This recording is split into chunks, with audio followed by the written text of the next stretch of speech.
Grendel is a 1971 novel by John Gardner. It is told in the first person from the point of view of the monster Grendel from the poem Beowulf, and we get his relationship with his mother and his dealings with Hrothgar's Hall.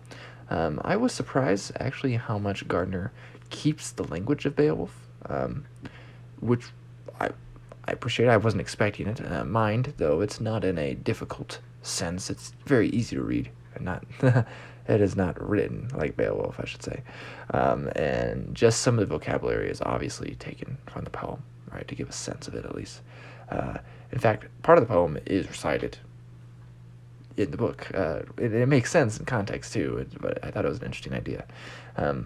Grendel suffers an existential crisis, just in its existence, right? But being alive. This is told. That's redundant, but anyways, this is told as a stream of consciousness or a thought narrative.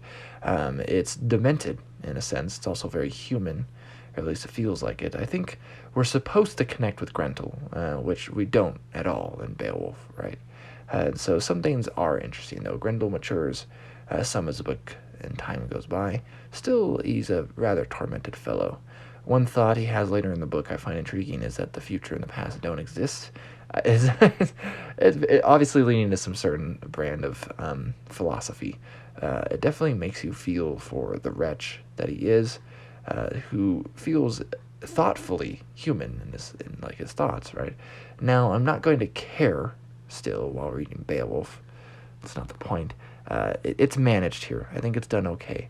I read this one kind of to go in tandem with my reading of Eaters of the Dead by Michael Crichton, as these are this kind of tangentially related to Beowulf, and I, study Beowulf and whatnot. So, but I think again, it's managed here. You kind of feel for and care for Grendel here as he cries out, as he fears.